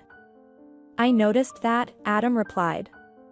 They instantly connected with Bulka, and in general. On the approach to the hospital, Adam became concerned. How will we inquire about Miranda? What if she's a patient, and then it's medical confidentiality? I don't like to say this, Ms. Samantha sighed. But sometimes it's easier to solve things with money. Adam shook his head doubtfully. He felt that if Miranda had trusted someone in this hospital, that person would probably not be willing to give her up for a couple of crispy banknotes. However, fate decided everything for them. Opening the glass entrance door, Krasovskia collided with a woman who was coming out. Mechanically apologizing, she stepped aside and froze on the spot. Miranda? Miss Samantha grabbed Miranda, and indeed, it was her, by the sleeve and pulled her outside. Surveying her long-lost daughter, touching her as if not believing in the reality of what was happening, and crying, Miss Samantha kept repeating her name. Miranda started sobbing too. Mom. My dear Mom. The women rushed into each other's arms. Finally, Miss Samantha stepped back and sternly looked at her daughter. I should scold you to no end, she said indignantly, raising her fist in a threatening manner. During this whole time, Adam stood modestly aside, not wanting to interrupt the long-awaited meeting. Only now did Miranda notice him. Adam. Did you bring Mom here? Miss Samantha rolled her eyes. Actually, you could say that it was your genius detective who brought Mom here. Miranda, explain immediately what's going on. Oh God. We didn't tell Dad anything. He'll go crazy. Miss Samantha continued to lament, while Miranda and Adam kept looking at each other, not taking their eyes off. I'm sorry, please forgive me, Miranda whispered. All right, but don't disappear again, Adam replied. The woman smiled and nodded. Well then. Since there's nothing more to hide, let's go home, announced Krasovskia, grabbing Miranda's hand. Then she turned to Adam. The famous detective is coming with us. You still don't know anything, right? Well, let's listen together. On the way, Miss Samantha kept holding her daughter close and slowly told her about how things were with her and her father. Meanwhile, Adam stole glances at Miranda through the rearview mirror. He still couldn't believe that he found her. Finally, the car arrived at a small yellow house surrounded by greenery. Adam, who was expecting to see a luxurious mansion, looked around in surprise. What he saw resembled more of his own home than the residence of a wealthy businessman. Noticing his gaze, Miss Samantha grinned. Alex and I feel uncomfortable in huge spaces, she explained. We got used to living in tight quarters, but not in a bad way. We've seen so many houses, it's just horrifying. Everything felt wrong until we stumbled upon this one. It's so lovely and cozy. And the garden is delightful. Adam nodded understandingly. After dismissing the driver, the hostess led everyone inside the house. Let's avoid surprises for now. I'll explain everything to my husband first, and then I'll bring you to meet him. Miss Samantha disappeared behind one of the doors. Miranda led Adam into the living room. We'll wait here. Oh, I haven't been to my parents' place in so long, I've missed it terribly. The woman looked around as if searching for familiar objects. Adam noticed a family photograph near a miniature fireplace. It was exactly the same one he found in Miranda's lost purse. Finally, a worried voice of Mr. Alex was heard from the corridor. He rushed into the living room, saw Miranda, and immediately enveloped her in a hug. When everyone calmed down a bit, Miss Samantha made coffee and addressed her daughter. My dear. I beg you, please explain to all of us what happened finally? Miranda sighed. The words were hard to come by, especially unpleasant ones about Max. She remembered that magical moment when she first saw him. He indeed looked like a prince from a fairy tale. Her heart fluttered instantly, and when she found out that he was also devilishly clever, erudite, and charming, Miranda surrendered completely to the first passionate love. Max courted her beautifully, listened attentively, and showed interest in art. He could spend hours watching her work on a painting. All in all, if you think about it, he was just too perfect, but that didn't bother Miranda, who encountered such strong emotions for the first time. What else could her beloved man be if not perfect? Now, Miranda frowned painfully, thinking about how Max probably made fun of her. A naive young woman, falling for a couple of compliments and regurgitated art facts from books. How could she be so naive at 26 years old? But apparently, it was possible. Shortly before the wedding, Hazy, her beloved little sister who was genuinely happy for Miranda, returned to their parents' home. Miranda was overjoyed to have her dear soul nearby again. They could discuss the young and perfect husband, share secrets, and attend exhibitions together. especially since after the wedding, Max became fully absorbed in work, often traveling on business trips. So, the newlywed wife often found herself alone in the huge apartment. But what did it matter? When you're young, full of creative energy and enthusiasm, you can rest in old age. That's what Miranda believed, enjoying her life. And one day, as it happens to naive fools, everything fell apart. Miranda, after warning her husband, went to spend the night at her parents' place.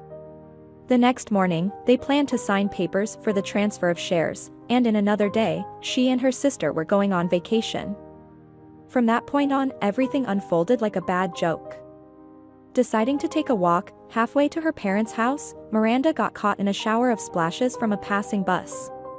Her beige coat was hopelessly ruined, so she turned back and sloshed home to change.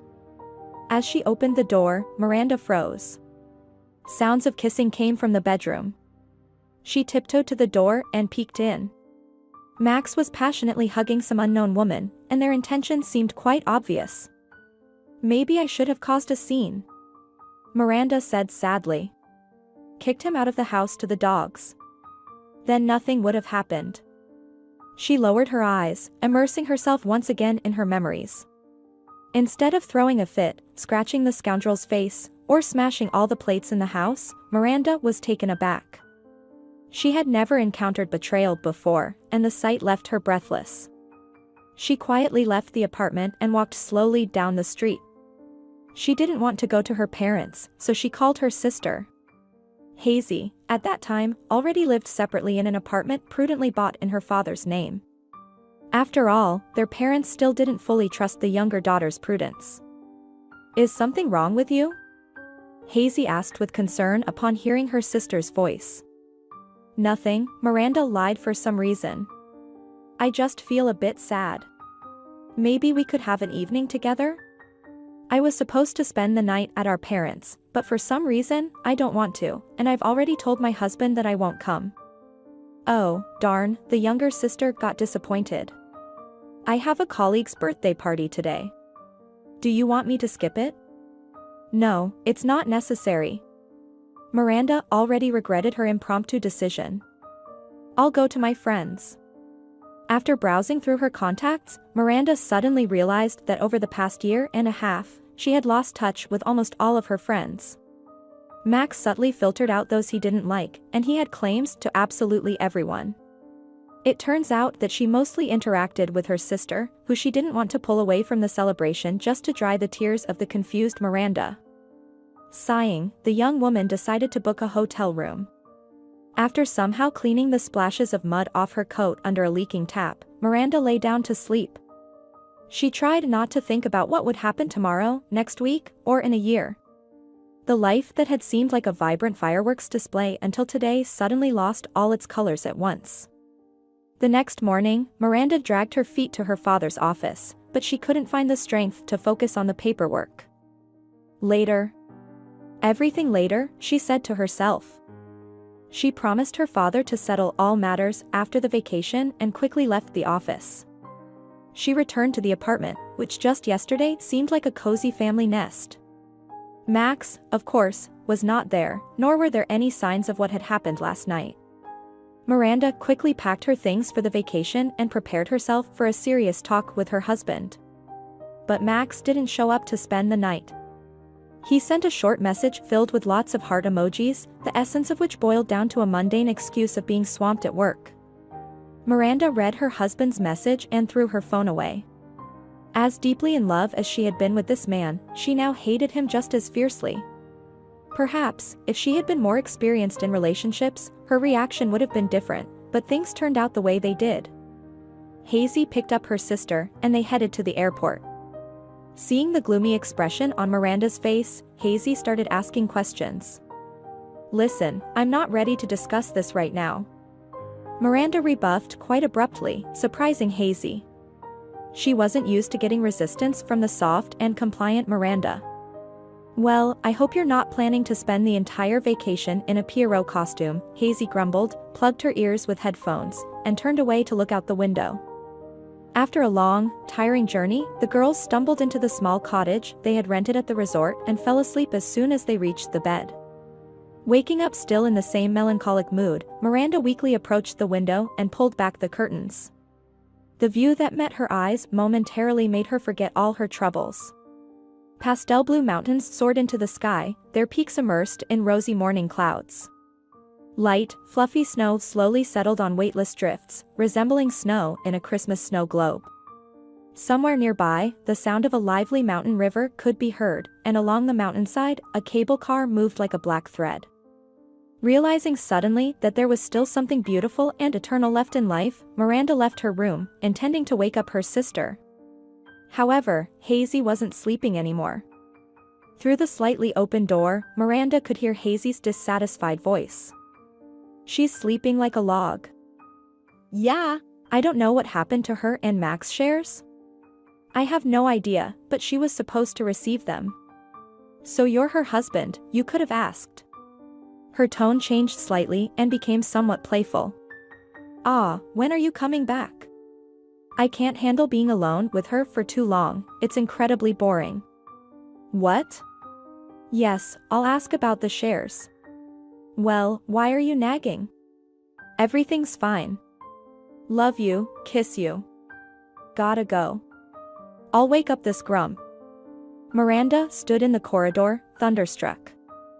Who was Hazy talking to just now? Max? Her own sister's husband? She heard Hazy's footsteps approaching and quickly hid behind the nearest door. "Miranda, wake up." Hazy's joyful voice came from the open door. "Oh, where are you?" The door swung open. Hazy appeared on the threshold. "And here you are. I thought you were still asleep." Miranda saw everything that was happening as if in slow motion.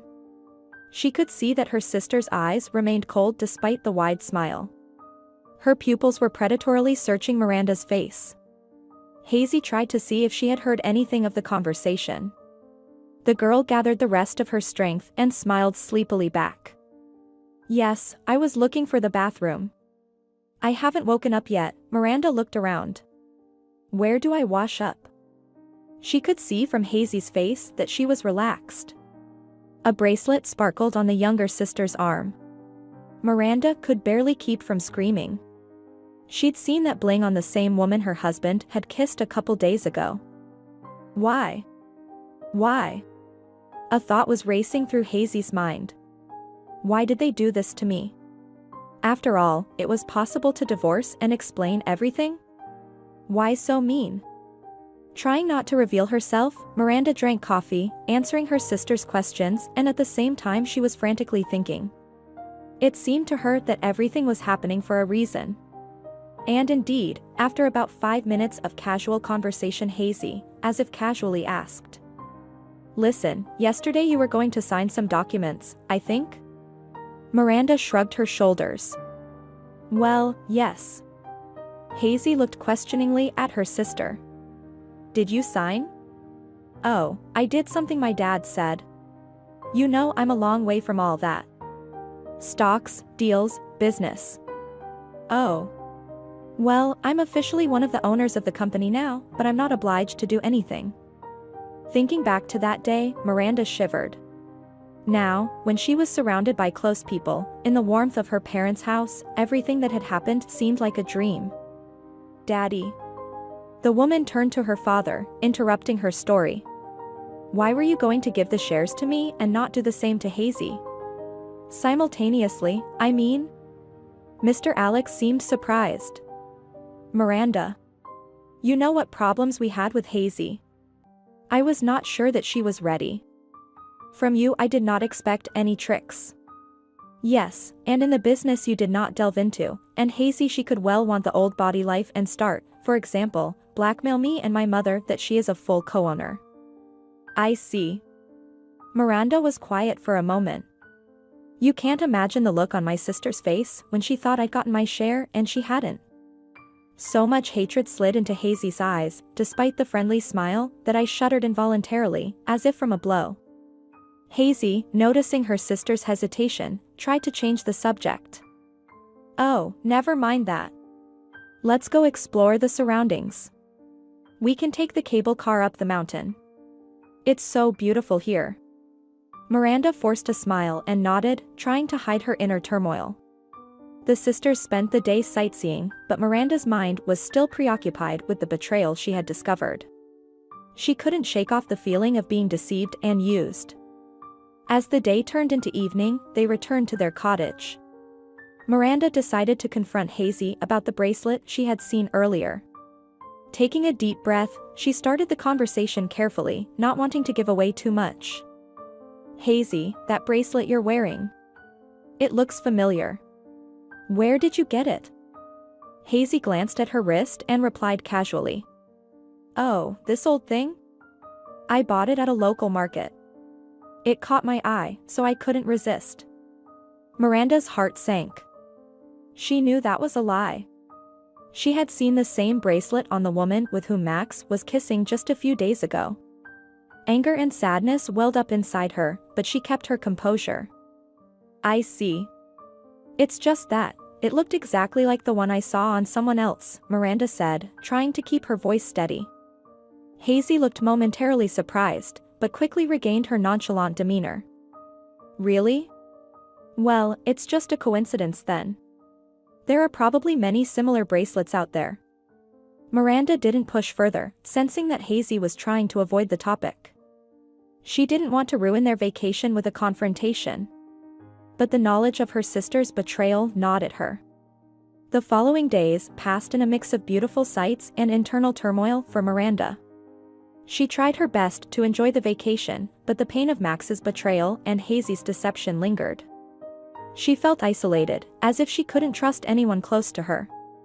On the last day of their trip, as they prepared to leave, Miranda finally decided to confront Max directly.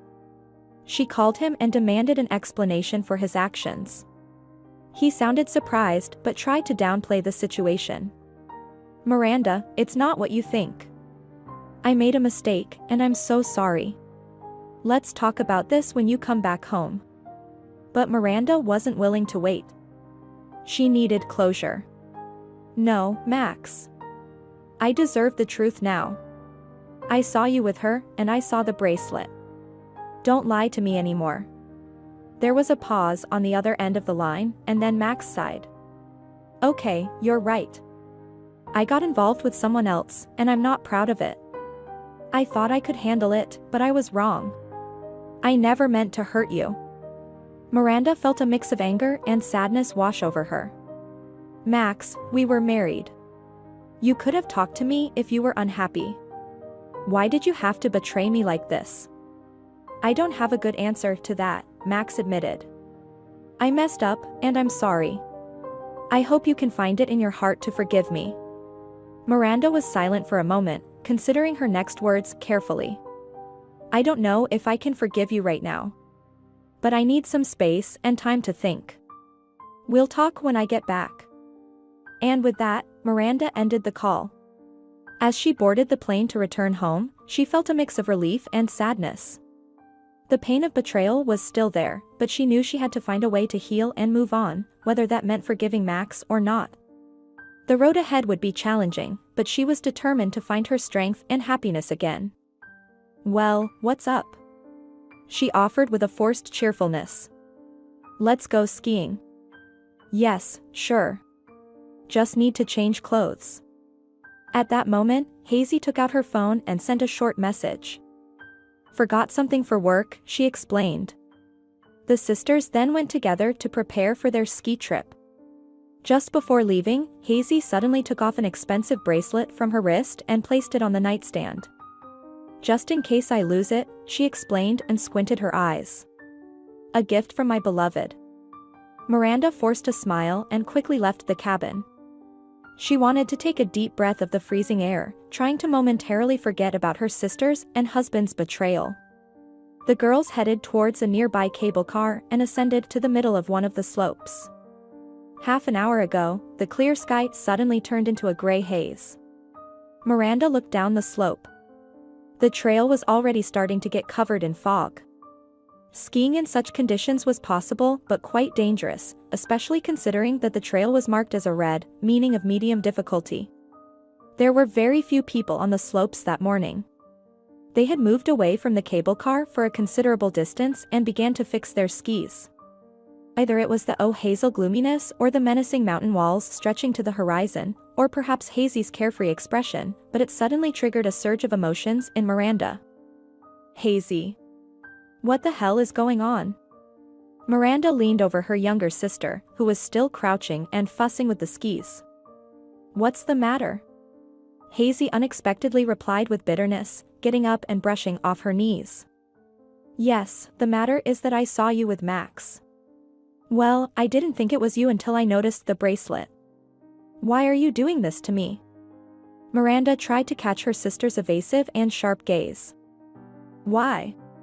Because of you, a goody two-shoes, my life is a total mess. That's why.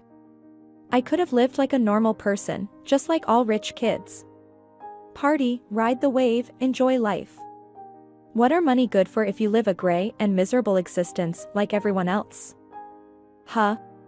What does that have to do with me? Miranda was stunned. How did I get in your way? Like this. Just because you were born first. Just because you turned out to be such a prude and a boring bookworm. All I hear is, Miranda this, Miranda that, Miranda always does everything right. How would our ancestors know what's right? They struggled all their youth to make ends meet. A piece of chicken on a holiday was happiness. What would they know about living for pleasure? Miranda looked at her sister's face, which had turned pale with anger. It was her beloved younger sister, the one she had loved and trusted so much. Hazy. Okay, fine. I got in your way. But why did you have to start a romance with my husband? Did you want to get back at me? Don't make me laugh. Your husband? Honestly. Hazy burst into laughter. If you must know. Max, just like me at one time, was sent to that closed college that's not a college at all, but a real prison. But believe me. If you're young, smart, and brave, no restrictions can stop you. We met there, and we were dating. Imagine that. Yes. Yes. We were dating.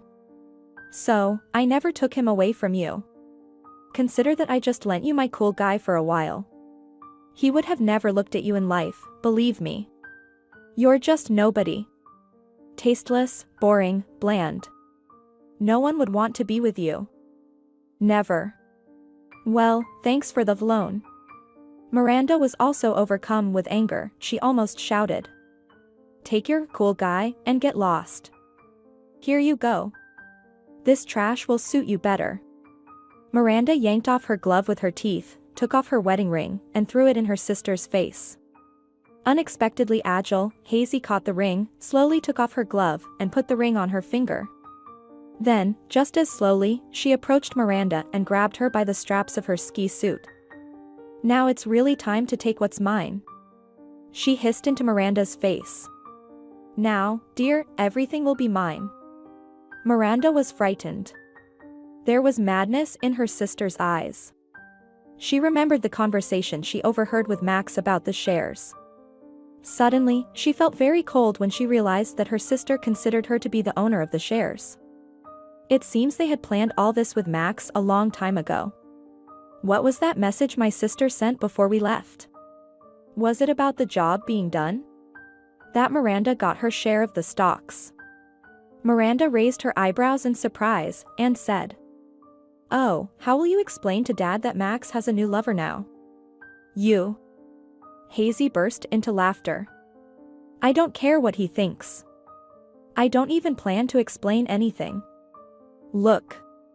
It's simple as 2 and 2 make 4. I get my share of the stocks. Yours go to Max, plus he has his own 1%, so together we'll have 51% of the stocks. 51 now. Now, what do you think? How much do you think Dad will pay us to return his precious company back to him? I think a lot. Very much. That will be enough for us to have a good, even excellent life, and we don't need the company. But you haven't received your share yet, and why would Max get mine? Miranda was frantically trying to figure out how to escape from the crazed Hazy as she continued to speak. And then there are the money. Money has a way of running out if you spend it recklessly. I will get mine. If Daddy is left with only one daughter, who else would he strive for? And Max will definitely get your 25% inheritance. We actually planned it a bit differently, but since you know everything. Using force, Hazy pushed her sister away and let go of the straps she was gripping. Stumbling, Miranda tumbled down the slope. She tried to stop herself by grabbing onto a protrusion or a tree, but the force of inertia dragged her down. Her skis came off, her hands were numb, and she struggled to breathe. Somehow, she managed to grab onto a frail bush barely visible under the snow. She looked up in horror.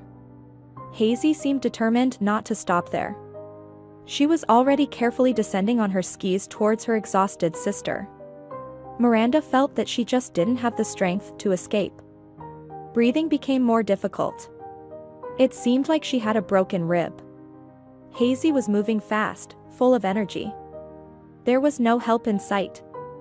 The weather was getting worse, with the wind whistling in their ears. Miranda forced herself to lift her head again. Suddenly, all sounds were drowned out by a deafening roar, as if thousands of thunderstorms were raging. The last thing Miranda saw was Hazy, who stopped in confusion on the slope, moments before being covered by a white, thundering veil. Miranda took a deep breath and sipped her cold coffee. Everyone present remained in stunned silence. Even the narrator couldn't speak for a few minutes. Finally, Mr. Alex broke the silence. "My girls. How could something like this happen?" The man choked up and closed his eyes, trying to hide his tears. "So, it was Hazy who died then, not you?" Miss Samantha also burst into tears. "This is all so terrible. Dear God. What a nightmare. But why did it happen that we were informed of your death?" "Because I told the doctors that way. Both of us were severely injured, but Hazy, of course, was in worse condition. Then I realized that we were both wrapped up in bandages, making it impossible to tell us apart. Plus, Hazy had my engagement ring on her hand. I wasn't thinking clearly, but then Max appeared. I don't know how he got into the intensive care unit. He immediately started asking who his wife was. The nurse replied that they hadn't figured it out yet and guessed that the girl with the ring on her finger must be his wife." Miranda sighed. She was once again sinking into unpleasant memories. Max asked to be left alone with his wife. The nurse resisted, but he seemed to persuade her with money. My entire face was bandaged, and my field of vision was very limited. I could see that he took out a syringe. I wanted to scream, to call for help, but I couldn't make a sound. He injected something into Hazy, thinking it was me. "You understand?" He told her, "You got off easy." Then he came up to me, leaned in close. I closed my eyes, pretending to be unconscious, and that's when he whispered, "You're next." Miss Samantha let out a cry, covering her mouth with her hand. "Do you understand? He initially wanted to get everything, would have received the inheritance after me, and then would have taken Hazy's shares in the same way. He didn't need accomplices or partners. That's why, as Mom told me, he went on a rampage when he couldn't get the inheritance and I chose to disappear. I knew that as long as that is, Hazy, remained in his sight, our whole family was in danger. He had already gotten rid of my sister. I wasn't going to wait for his next move. Why didn't you say anything? Mr. Alex almost shouted. Quiet. Quiet. Miss Samantha comfortingly embraced her husband. Darling. She was almost killed before her eyes by her sister, who had betrayed her before that. How do you think she could not be afraid for herself and for us? But I could have resolved everything. Because of that scoundrel, I lost both of my daughters in one day. We thought Hazy was alive. We searched for her. I know you searched. That's why I frequently changed my place of residence, but I tried not to go too far. I missed you and wanted to have some kind of connection with you. After that incident, I suffered from hand pains several times a year. They were severely frostbitten. It was in the same hospital where I later met Adam. I found a specialist who helped me without asking for documents. I paint pictures. That's how I make a living. I need healthy hands for that. I probably should have seen a psychologist because I'm still afraid that Max will find me and harm me and my family. He pursued me, thinking I was hazy while I was in rehabilitation. Thankfully, he didn't see my face. He circled around me like a snake, talking about how wonderful everything would be for us now. All that was left was for Dad to give me my share, and then Max would get the inheritance and so on. But what's the point? I already knew that I was next. I spent several agonizing days trying to write a note for Max. I thought about how Hazy would express herself. I tried to imitate her handwriting. In the end, I gave up on it all. I wrote the first thing that came to mind and disappeared as quickly as possible. He instilled genuine terror in me. I just wanted to vanish. All I had left from the past was Hazy's bracelet, which the resort administration returned to me. It was a reminder of betrayal. And a couple of photographs. Ms. Samantha approached her daughter and hugged her tightly. Alex joined them. They stood hugging each other for a while, and then Krasovskia whispered something to her husband, and they left the room. Miranda suddenly turned to Adam, who had been silent all this time. I have to thank you. If it weren't for you, I would probably still be running from my past. It's a miracle that you and your mom came to the hospital at that very moment. I'm sorry I disappeared like that. I didn't intend to stay in your city. I needed to undergo treatment and leave again, but then you came with your poor hungry dog. How could I just walk past? Then, I wanted to live a peaceful life for a while. I kept dragging it on and on. I couldn't leave you with your bun. I used to think that I had had enough love for a lifetime. I was severely burned. But with you, it felt so warm, so right, and interesting. I saw that you weren't trying to be something you're not, to deceive me. To put on a show. And then I realized that whatever illusion I had with Max, it wasn't love. In short, Adam, I got scared of being drawn to you, of being more than just indifferent to you, and that's complicated. Adam shook his head and smiled. You know what? I knew from the beginning that you were a fairy tale princess. A dream, but I never suspected it was to such an extent. You're a wealthy heiress, an artist, a PhD, and me?